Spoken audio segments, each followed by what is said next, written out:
crackers. Human programmers had spent 3 weeks learning Zephyrian computer systems, and they had 3 days after the last alien ship fell from the sky, Admiral Crix 9 found himself in a situation no Zephyrian had ever experienced before. He was a prisoner, kept alive in a small section of what had once been his own flagship. The ship now belonged to humans.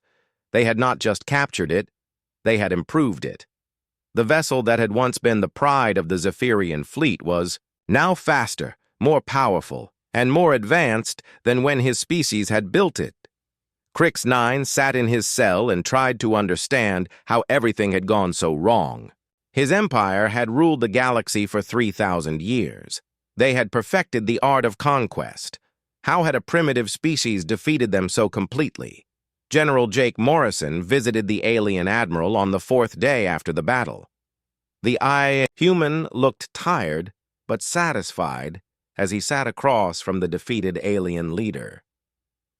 "Your species made several mistakes," Morrison said without introduction. "Would you like to know what they were?" Crix 9 said nothing, but his large eyes showed curiosity. "First, you underestimated our ability to adapt. Second, you gave us examples of your technology to copy. Third, you threatened our children." Morrison leaned back in his chair. That last one was the biggest mistake of all. Around the world, humans were working to rebuild their civilization. But this was not the same humanity that had existed before the invasion. The war had changed everything. Dr. Lisa Parker now led the Global Technology Council, a group of scientists from every nation working together to understand and improve captured alien technology. In just 1 month, human science had advanced by centuries. "We have fusion power, force field generators, and faster-than-light communication," Parker reported to the newly formed Earth Defense Council. "But more importantly, we understand the principles behind these technologies. We can improve them." The improvements were remarkable. Human engineers had taken alien force field technology and made it more efficient. Human physicists had studied alien faster-than-light drives and found ways to make them faster. Human programmers had analyzed alien computer systems and built better ones. Nathan Brooks had become one of the most powerful people on Earth, not through conquest, but through innovation. His company now produced hybrid human-alien technology that was superior to anything either species had created alone. "The aliens were too specialized," Brooks explained to a meeting of world leaders. "They designed their technology to do specific things in specific ways. Humans designed technology to be flexible and adaptable." Dr. Helen Murphy had made perhaps the most important discovery of all. While studying captured alien computers, she had found the location of every world in the Zephyrian Empire. "They kept detailed records of their conquests," Murphy reported. 17 worlds, billions of beings enslaved or dead. The empire was built on genocide. This discovery changed how humans viewed their victory. They had not just defended their world. They had stopped a campaign of galactic conquest that had lasted for millennia. Captain Alex Turner had returned to Earth as a hero, but he found it hard to adjust to peace. He and his mixed unit of fighters had become a family during the war. NATO soldiers, Taliban fighters, and Afghan civilians had fought side by side and saved each other's lives countless times. "The war is over, but our work is not," Turner said to his assembled unit. "There are other worlds out there that need our help." Many of his fighters nodded. They had seen what the aliens were capable of. They knew that other species might still be suffering under Zephyrian rule. Commander Eva Stone had been promoted to admiral and given command of the new Earth Space Navy. Her fleet consisted of captured alien ships that had been rebuilt and improved by human engineers. "We have the fastest and most advanced ships in the galaxy," Stone reported to the Defense Council. "But we also have something the aliens never had: crews that can think for themselves." The cultural change in humanity was as important as the technological advancement. The war had united the species in a way that nothing else ever had. Old conflicts seemed pointless when compared to the threat of extinction.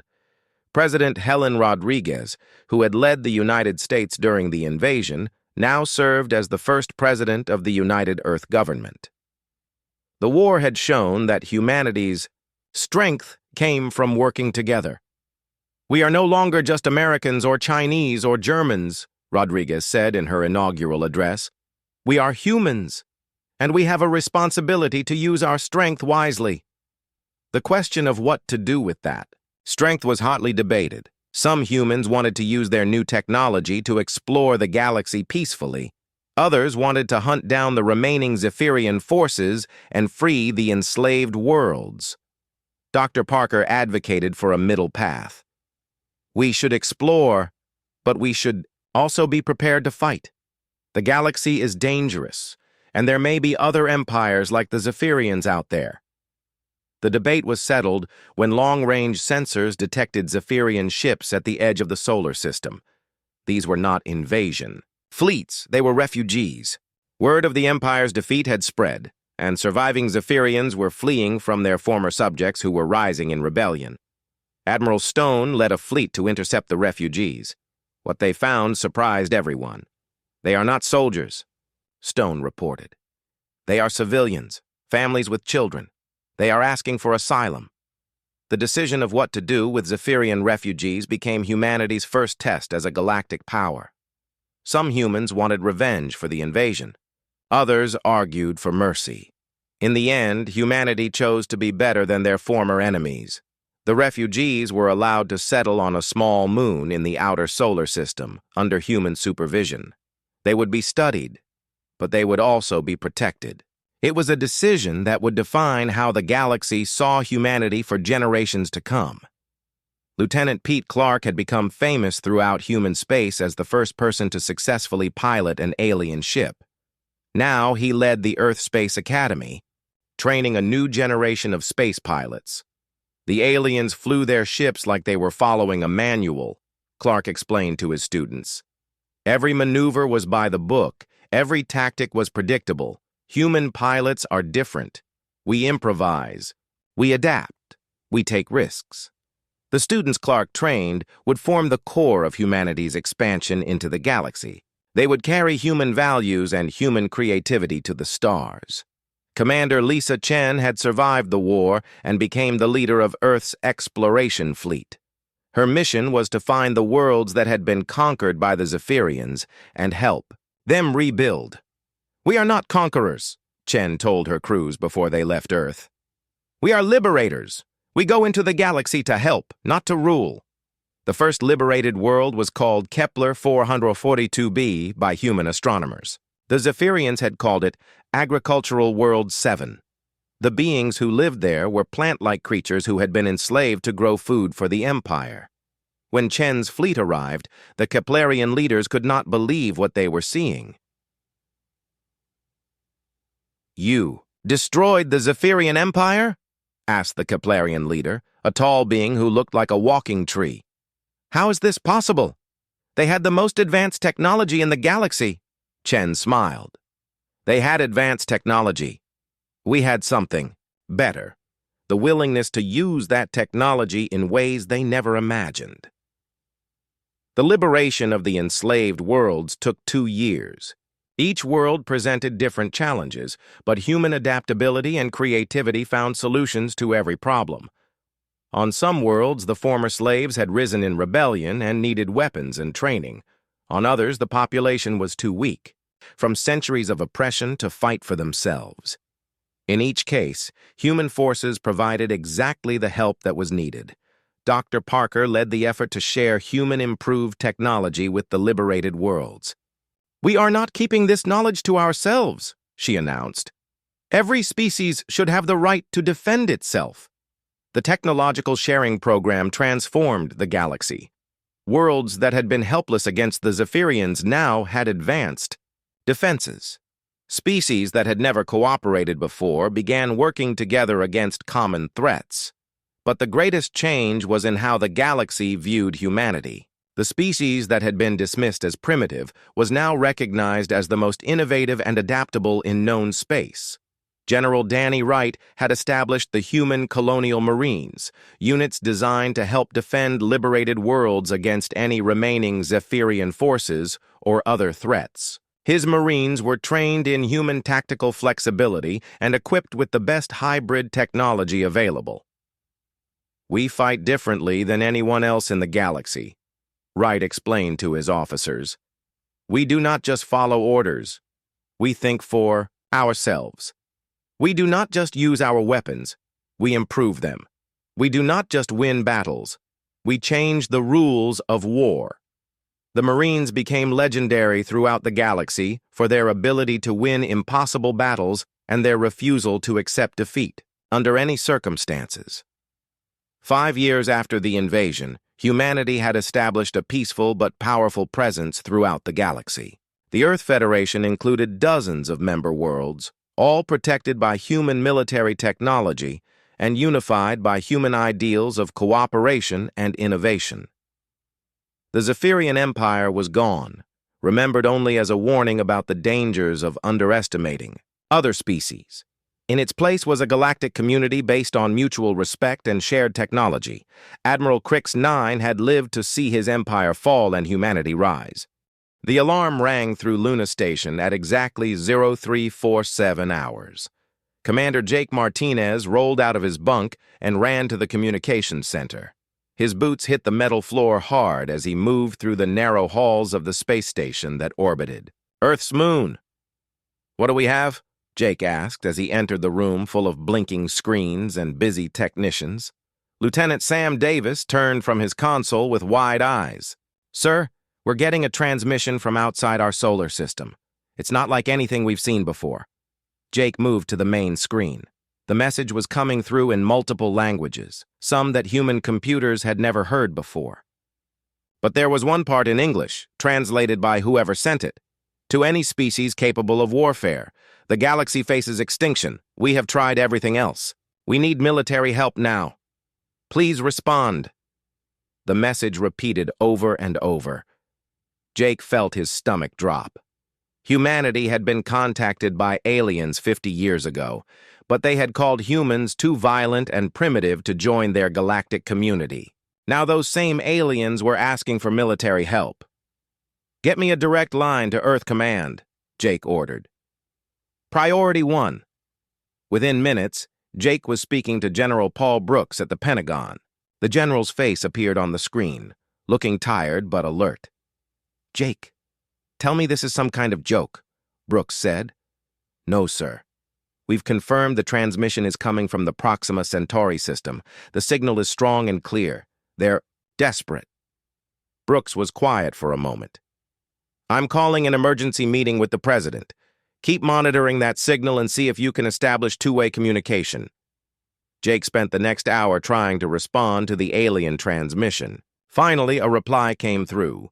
The alien voice was translated into English by their computers. "This is Ambassador Zethra of the Volani Republic speaking for the Galactic Council. Are you the humans from the Sol system?" "Yes," Jake replied. "This is Commander Martinez of the Earth Defense Force. What kind of help do you need?" There was a long pause. "Commander, something has returned from the dark space between galaxies. We call them the Devourers. They are machines that eat entire star systems. They have already destroyed 12 worlds. Our peacekeeping forces cannot stop them." Jake felt a chill. "How long do we have?" "At their current rate of advance, they will reach the core worlds in 6 months. We have nowhere else to turn.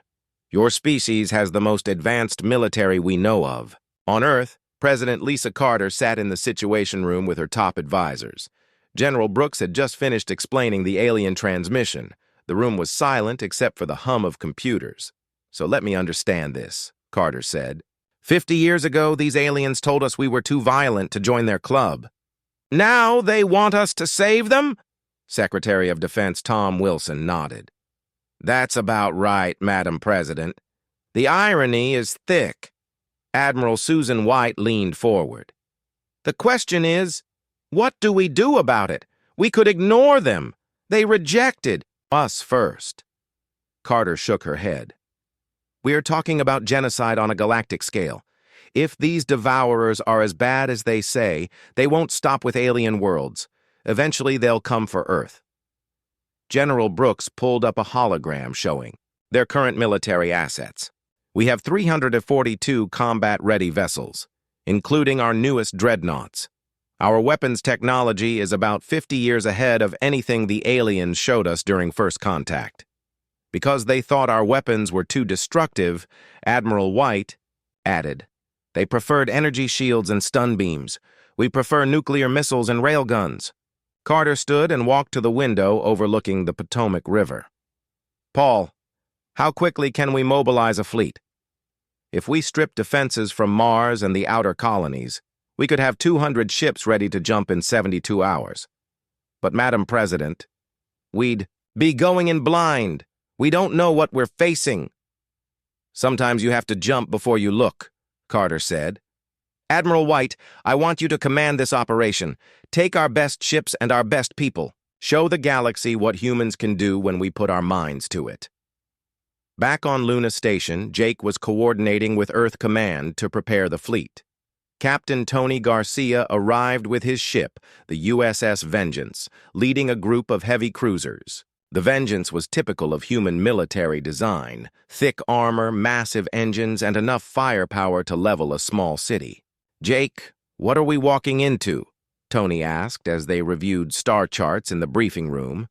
Unknown enemy force with superior numbers and technology that can destroy planets, Jake replied. Standard Tuesday for the human military, Tony laughed. Good thing we brought our Sunday best. He gestured to the ships gathering around Luna Station. Unlike the smooth, curved designs that aliens preferred, human ships looked like flying weapons platforms. They were covered in gun turrets, missile pods, and armor plating. Lieutenant Colonel Amy Johnson joined the briefing. She commanded the fighter squadrons that would escort the larger ships. I've been reviewing the alien tactical reports, she said. These devourers don't use energy shields. They rely on thick hull plating and redundant systems. Perfect, Tony said. Our weapons are designed to punch through heavy armor. The aliens might actually have called the right species for this job. As the human fleet prepared to depart, word spread through Earth's military bases. Volunteers flooded recruitment centers. The human response to an extinction-level threat was not fear, but excitement. Finally, a war worth fighting. Dr. Helen Burke worked frantically in her laboratory, preparing new weapons for the fleet. Her team had developed fusion torpedoes that could crack asteroid-sized targets. If the devourers were as large as the aliens claimed, they would need every advantage. The beautiful thing about our weapons, Helen told her assistant, is that they were designed to fight other humans. Humans are tricky, adaptive, and mean. If these devourers think they're tough, wait until they meet something that evolved to kill other things that think. Admiral White stood on the bridge of her flagship, the USS Thunder, as the fleet made final preparations. She watched the organized chaos of a military force getting ready for war. Supply ships delivered ammunition and fuel. Engineers ran final checks on weapon systems. Pilots tested their fighters. Admiral, her communications officer called out, we're receiving another transmission from the aliens. The alien voice came through the speakers. Admiral White, this is Ambassador Zethra. We want to thank you for responding to our call for help. However, we must warn you that the devourers have destroyed everything sent against them. We do not want your species to sacrifice itself needlessly. White picked up the microphone. Ambassador, humanity didn't come this far by playing it safe. We'll see you at the battlefield. She turned to her crew. All ships, prepare for hyperspace jump.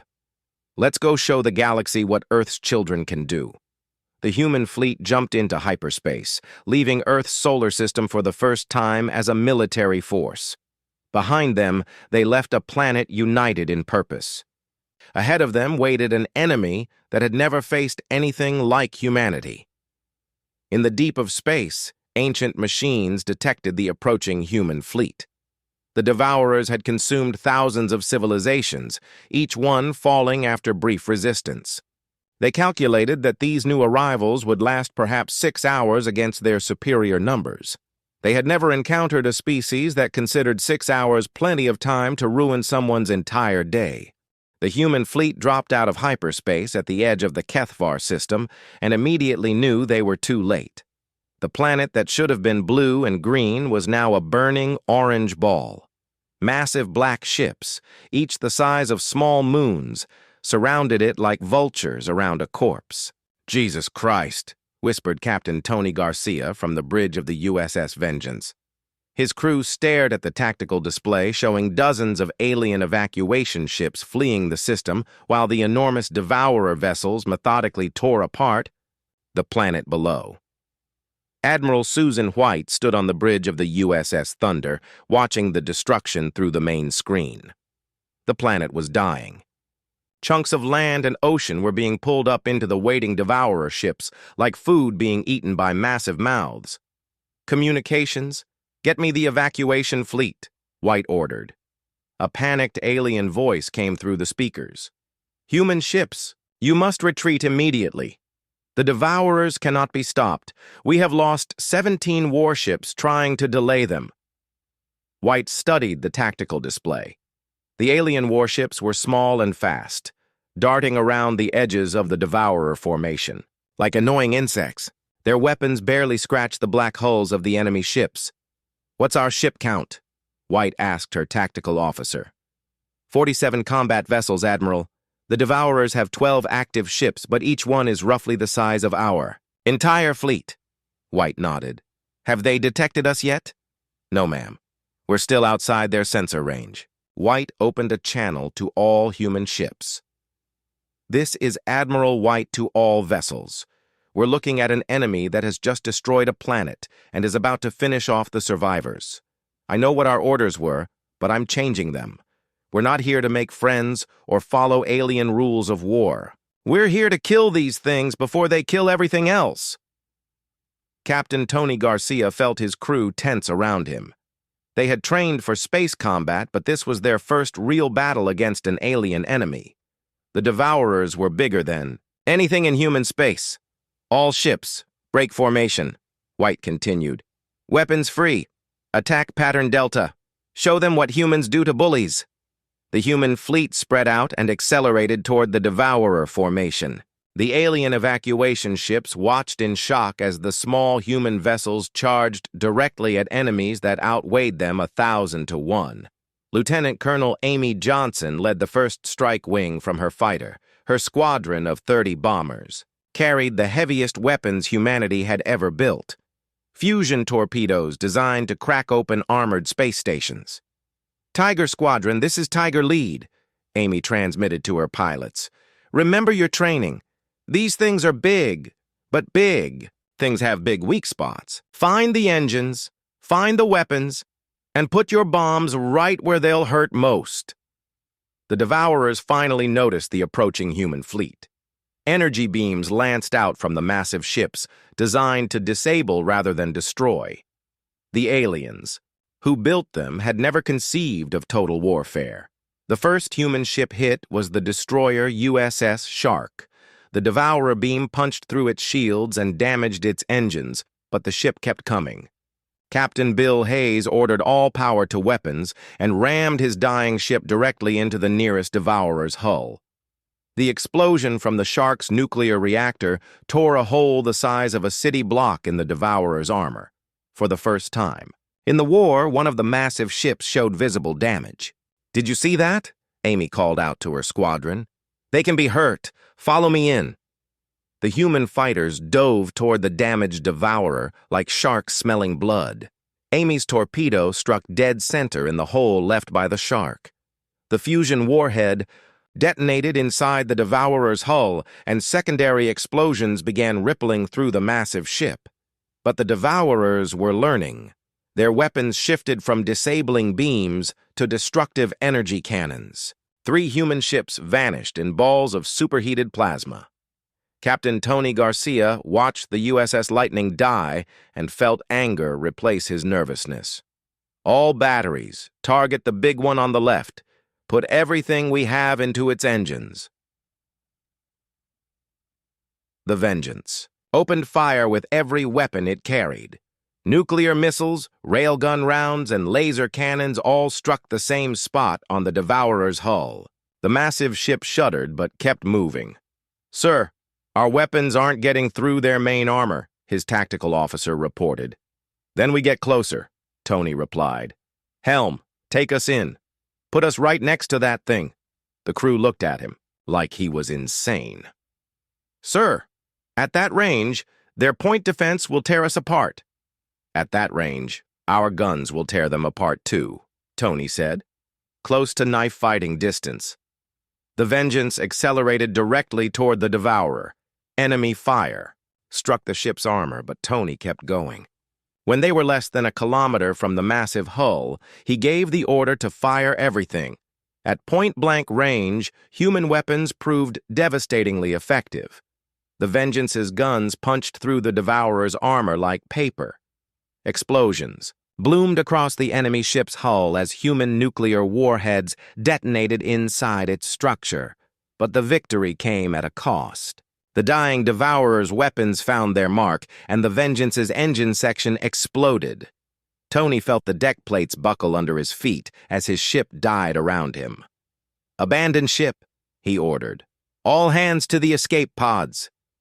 Admiral White watched the Vengeance die and felt the cold anger that made human warfare so terrifying. "All ships, pattern Bravo. Concentrate fire on the damaged targets. No mercy, no quarter." The human fleet swarmed over the Devourers like angry hornets. Where alien ships had tried to disable and retreat, humans aimed to kill and destroy. Every weapon was fired at maximum power. Every shot was aimed at vital systems.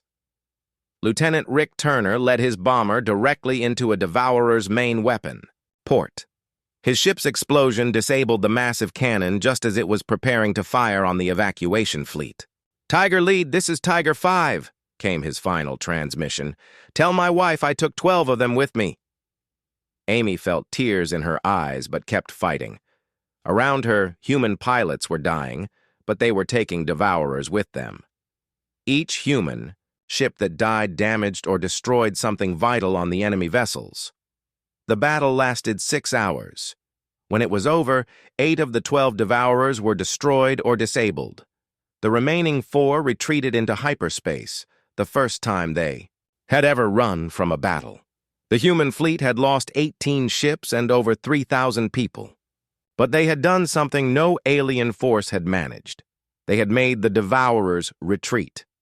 Captain Maria Lopez of the USS Reaper coordinated rescue operations, pulling survivors from the wreckage of both human and alien ships. Her crew worked tirelessly to save lives, even alien lives, from the Devourer wrecks. Ambassador Zethra's evacuation ship approached the human fleet cautiously. The alien leader requested permission to come aboard the Thunder to speak with Admiral White. White met the alien in her briefing room.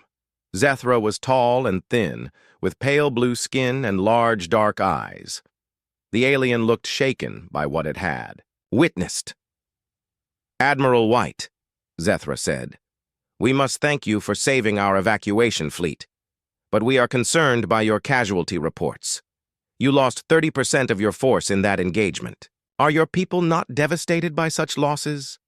White looked at the alien with calm eyes. "Ambassador, we came here to win a war. Everything else is acceptable." Zethra felt a chill. "But surely you grieve for your dead." "We'll grieve when the war is over," White replied. "Right now, we have work to do. My people are already planning the next attack." The alien ambassador left the meeting deeply troubled. The humans had saved them, but there was something frightening about a species that could lose so many people and immediately start planning to do it again. In the human fleet, the mood was not one of mourning, but of grim satisfaction. They had proven that the Devourers could be beaten. Now they just had to figure out how to do it on a larger scale. Dr. Helen Burke worked in her mobile laboratory, analyzing wreckage from the destroyed devourers. Their hulls are thick but brittle, she reported to Admiral White. High-energy impacts cause structural failures. We need bigger bombs. How much bigger? White asked. Planet killer big, Helen replied with a smile. I think it's time to show these devourers what human engineering can really do. The human fleet regrouped and began moving deeper into contested space. Behind them, they left a field of wreckage. That would become legend among the galaxy's military forces. For the first time since the Devourer War began, an alien world had been saved. The cost had been high, but humans considered it a bargain. They had learned how to kill devourers. Now, they just needed to kill all of them. 3 months after the battle at Kethvar, the war had changed completely. The devourers, who had swept through alien space like an unstoppable force, now moved cautiously. They had learned to fear the small ships with the human markings. Colonel Steve Adams stood in the command center of Firebase Alpha, built inside a hollowed-out asteroid in the Geltara system. His screens showed devourer ships approaching, just as he had hoped they would. "Target is taking the bait," reported Lieutenant Dan Price from his sensor station. 3 devourer ships, moving toward the outer planet just like we predicted. Steve smiled. Humans had introduced something new to galactic warfare: strategic deception. While aliens fought with honor and predictable tactics, humans lied, cheated, and set traps. "Signal the fleet," Steve ordered. "Operation Mousetrap is a go." The devourer ships approached what appeared to be a human mining operation on the gas, Giant's largest moon. They had learned that destroying human industrial sites prevented the production of their devastating weapons. What they didn't know was that the entire operation was fake. As the devourers moved into bombardment range, 30 human ships emerged from hiding spots throughout the asteroid belt. They had been waiting in complete radio silence for 2 weeks, their crews surviving on emergency rations and recycled air. Captain Alex Cooper led the attack from his heavy cruiser USS Hammer. "All ships, pattern Charlie.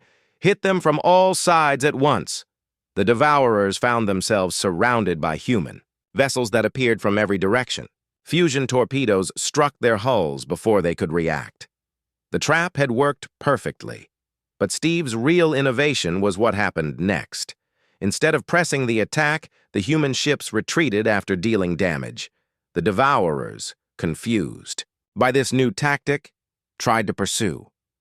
That's when the second wave hit them. Captain Maria Lopez emerged from hiding behind the gas giant's rings with 20 more ships. The devourers, already damaged and out of position, couldn't defend against attacks from multiple directions. "Fire everything," Maria ordered. "Don't let them escape to report our tactics." Within an hour, all 3 devourer ships were destroyed. The human fleet suffered only minor damage. They had learned to fight smart instead of just fighting hard. News of the victory spread quickly through human forces. But in her laboratory ship, Dr. Helen Burke was working on something that would change the war completely. "Admiral White," Helen called over the communication system, "I need you to see this." White arrived at Helen's lab to find the scientist standing next to a device the size of a small building. It looked like a massive fusion reactor with weapons grade. "Focusing systems attached." "What am I looking at, Helen?" White asked. "I call it the Prometheus device," Helen replied. "It can take any asteroid and turn it into a weapon that hits with the force of a small star." White studied the device. "How does it work?" "We attach fusion charges to an asteroid and accelerate it to near light speed using gravity manipulation. When it hits, the kinetic energy alone is enough to crack a planet, but the fusion charges detonate on impact, multiplying the damage." "How big an asteroid are we talking about?" Helen grinned. "Yesterday I tested it on a rock the size of a city block. It left a crater visible from orbit.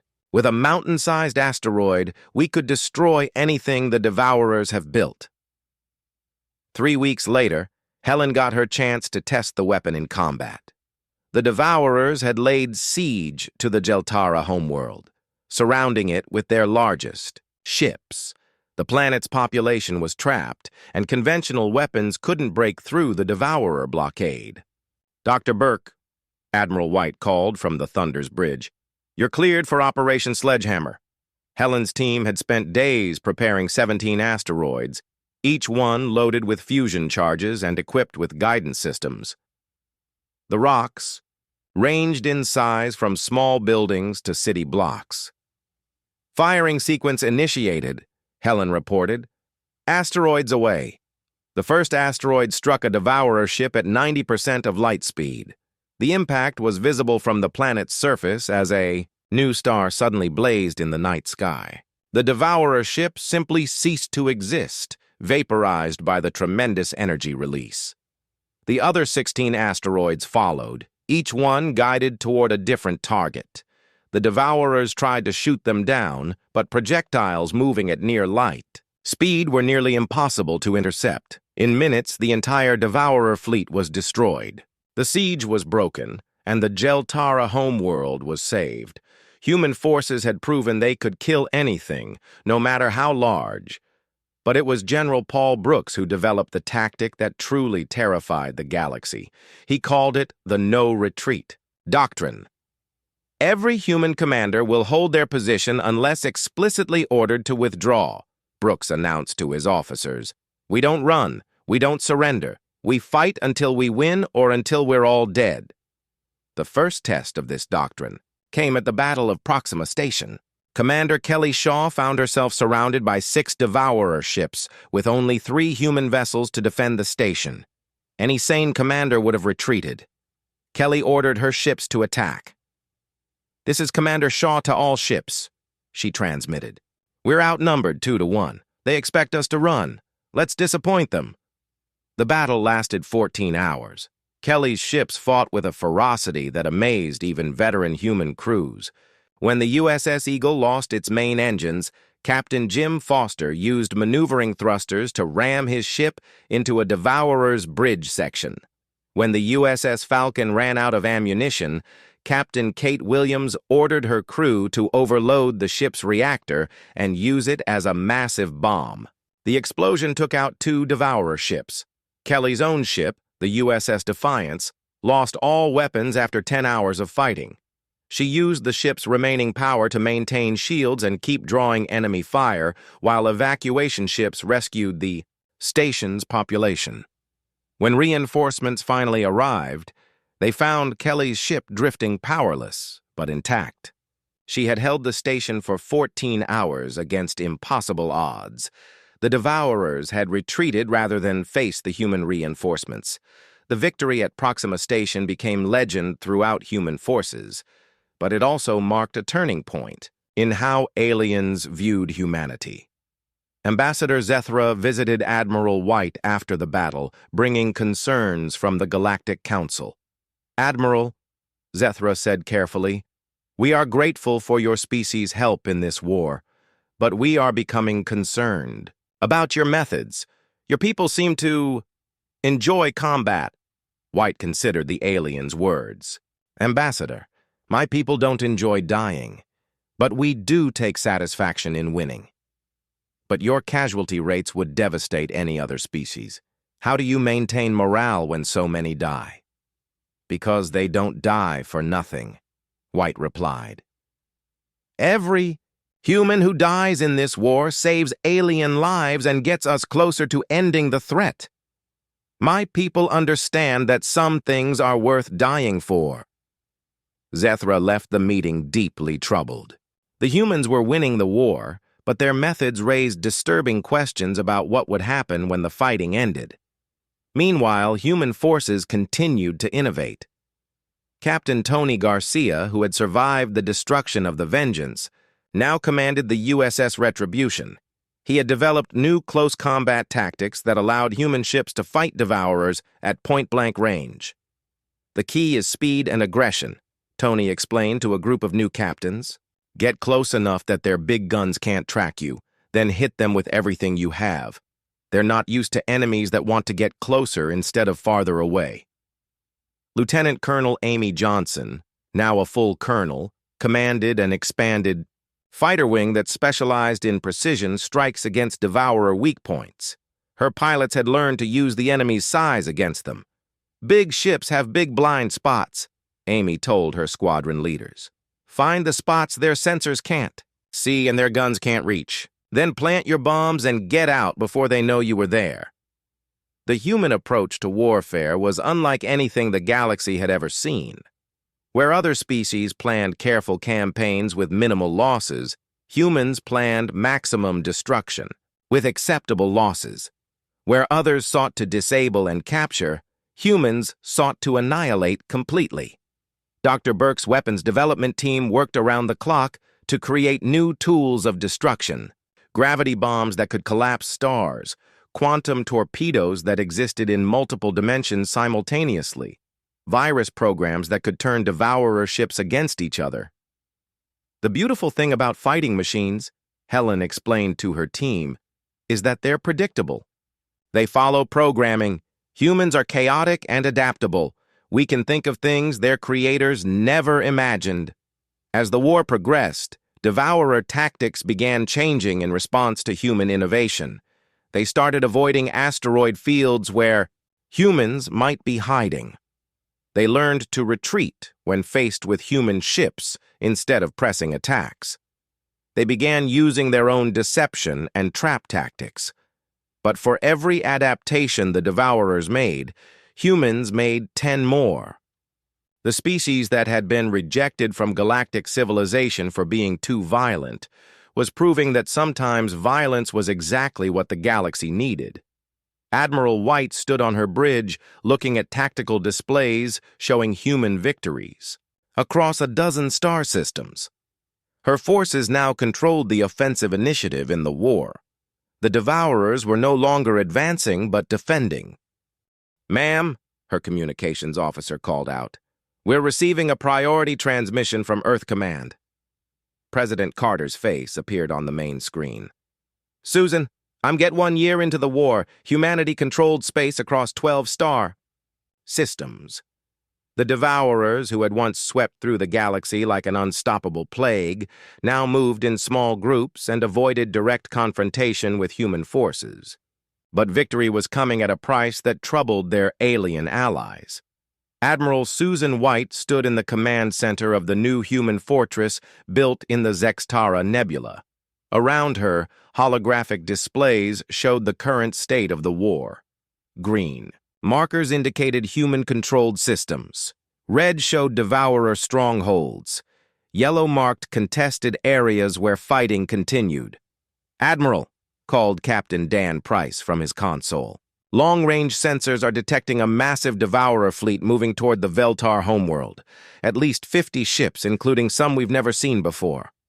White studied the display. The Veltar were one of the founding species of the Galactic Council, and their world held billions of civilians. If it fell, the psychological impact would be devastating. "How long until they reach Veltar space?" White asked. 18 hours at their current speed," Price replied. White made the decision that would define the final phase of the war. "Send word to all human fleets. We're going to stop them before they reach the planet." But this time would be different. Dr. Helen Burke had finished work on her most dangerous creation yet. "Admiral," Helen called from her laboratory aboard the science vessel Discovery, "the gravity bombs are ready for field testing." White joined Helen in the lab, where she stood next to devices that looked like metallic spheres covered in warning labels. Each one was the size of a basketball but weighed as much as a small building. "These can collapse a star?" White asked. "Not exactly," Helen explained. "They create artificial gravity wells that can destabilize stellar fusion. Drop one of these near a star, and it will either expand into a red giant or collapse into a neutron star. Either way, everything in the system dies." White felt a chill. "Helen, that's not a weapon. That's genocide on a cosmic scale." "Yes, ma'am. But so are the Devourers. The difference is we can choose when and where to use it. The human fleet that assembled at Zextara was the largest humanity had ever fielded. 200 ships of every class, from massive dreadnoughts to nimble fighters. They carried enough firepower to level entire continents. Commander Kelly Shaw, now promoted to captain after her heroic defense of Proxima Station, commanded the advanced scouts. Her job was to locate the Devourer fleet and guide the main force to the optimal attack position. "Contact," Kelly reported from her ship, the USS Vigilance. "I count 47 Devourer ships in formation. They're bigger than anything we've faced before. Some of these ships are the size of small moons." Admiral White reviewed the tactical data. The Devourers had learned from their previous defeats. This fleet was heavily armored and moved in a defensive formation that would be difficult to break. "All ships, prepare for Operation Shatterpoint," White announced. "We're going to hit them with everything we have, all at once." But the battle that followed would be unlike any fought in the war so far. Captain Alex Cooper led the first attack wave from his flagship, the USS Devastator. His squadron of heavy cruisers opened fire at maximum range, sending nuclear torpedoes and fusion charges toward the Devourer formation. The enemy ships responded with weapons humanity had never seen. Energy beams that could slice through human armor like paper, gravity weapons that crushed ships into metal balls, swarms of smaller, machines that attached to human vessels like parasites. "We're taking heavy losses," Cooper reported as his tactical display showed human ships dying faster than he had ever seen. "These aren't the same Devourers we've been fighting." Admiral White realized the truth. The Devourers had been learning from every battle, adapting their technology to counter human tactics. This fleet represented everything they had learned about fighting humanity. "All ships fall back to defensive positions," White ordered. "We need a new plan." But Captain Tony Garcia had other ideas. From his ship, the USS Retribution, he studied the Devourer formation and noticed something others had missed. "Admiral, I'm seeing a pattern in their movement. They're protecting something in the center of their formation. Something important." White looked at the tactical display and saw what Tony meant. The largest Devourer ships were arranged around a central vessel that looked different from the others. It was sleeker, more advanced, and heavily shielded. "That's their command ship," White realized. "Take that out, and the rest might lose coordination." "I volunteer for the mission," Tony said immediately. "Negative, Captain. The odds of survival are essentially 0. Tony's voice was calm but determined. "Admiral, sometimes 0% is good enough. My ship is fast and heavily armed. If anyone can get through their defenses, it's us." White struggled with the decision. Tony was one of her best commanders, and she was about to send him on a suicide mission. But if he succeeded, it could end the battle. "You're authorized, Captain. Godspeed." The USS Retribution broke from the human formation and accelerated directly toward the center of the Devourer fleet. Enemy fire concentrated on the lone ship as it weaved between the massive vessels. Tony's crew worked with desperate efficiency. Chief Engineer Bob Miller kept the engines running despite continuous damage. Weapons Officer Lisa Kent fired everything they had at any Devourer that got too close. Navigator Pete Adams plotted a course through the enemy formation that should have been impossible. "Hull integrity down to 30%, Miller reported as another energy beam struck their armor. "We can't take much more of this." "We don't. Need much more?" Tony replied, watching the Devourer command ship grow larger on his screen. "All hands prepare for impact. We're going to ram that thing." The Retribution's final charge became legend throughout human space. Tony's ship, burning and barely holding together, struck the Devourer command vessel at full speed. The collision and subsequent explosion from the ship's nuclear reactor tore the massive alien vessel apart. The effect on the Devourer fleet was immediate.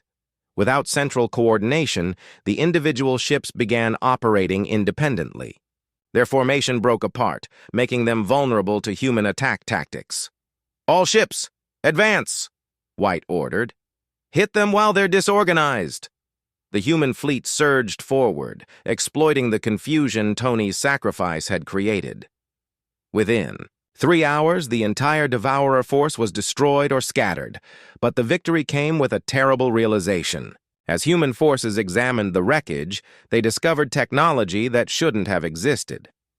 Dr. Burke analyzed debris from the Devourer command ship and made a discovery that changed everything. Admiral, these ships weren't just adapted to fight us. They were designed by something that knows us very well. What do you mean? White asked. The weapons systems, the tactics, even the ship designs show detailed knowledge of human psychology and technology. Something has been studying us, learning everything about how we fight and think. The implications were terrifying.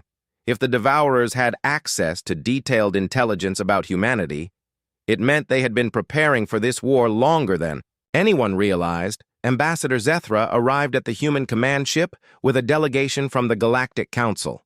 The alien looked more troubled than White had ever seen. Admiral White, Zethra said, we need to discuss what happens after this war ends. Your species has demonstrated capabilities that concern many council members. What kind of concerns? White asked. You have weapons that can destroy star systems. Your military doctrine calls for the complete annihilation of enemies.